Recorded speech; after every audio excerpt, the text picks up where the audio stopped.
They kept it from neighbors, the community, and the public. Now, 8 on Your Side has confirmed Mosaic and Florida's Department of Environmental Protection also kept Hillsborough County government in the dark.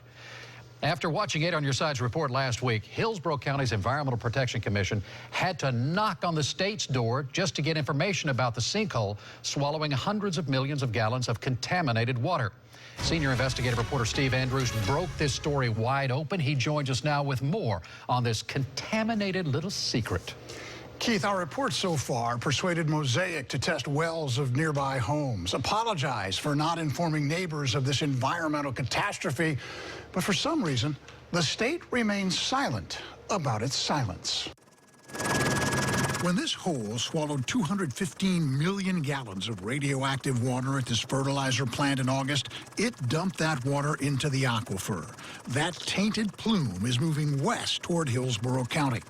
Neighbors in Lithia, like James Maxwell, are on edge. I'm scared to death what it's already done to me and my neighbors out here. In addition to keeping neighbors in the dark, now we learn Mosaic waited until the 11th hour to bring this disaster to the attention of Hillsborough Commissioner Stacy White. I was briefed by a Mosaic official literally the evening that the news broke. Even the agency that helps guard Hillsborough County's environment was kept in the dark. We did not hear from Mosaic. We heard it from the news like everybody else, I think, on Thursday evening. What's even more shocking, Florida's Department of Environmental Protection sat on this information as well. We were not notified by DEP. We reached out to them when we heard of the news.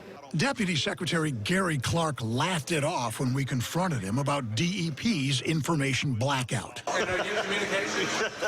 And so tell me, why should the department have done more?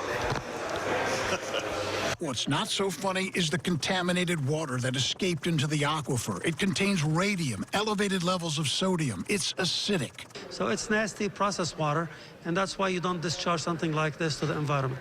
Mosaic is working to recover the contaminated water.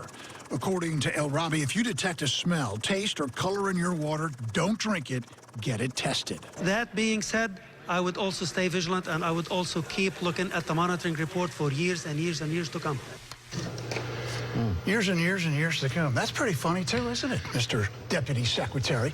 Florida Congresswoman Gwen Graham today said DEP's excuse for not informing the public that it wasn't legally required to do so is appalling. That's an excuse we expect from a special interest group, not a group whose only interest should be protecting Florida's environment and citizens. And I couldn't agree more with that. I think everybody involved knows they kind of blew it on this, but now the governor is weighing in. Yeah.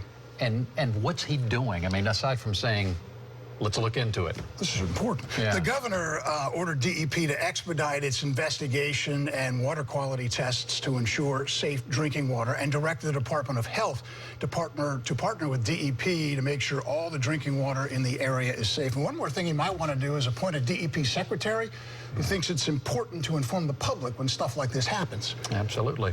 Thank you for staying on it, Steve. Thank you for breaking the story. And a reminder that Mosaic has hired this outside company to test the private wells of homeowners in the area of the sinkhole. We've been talking about this. Well, the first round of test results came back today, and so far, the company reports the test results are normal. But if you want to keep checking for years and years to come, as Steve pointed out, you can request a water test from Mosaic. There's the telephone number, area code 813-500-6575. We also have this number posted on our website, WFLA.com.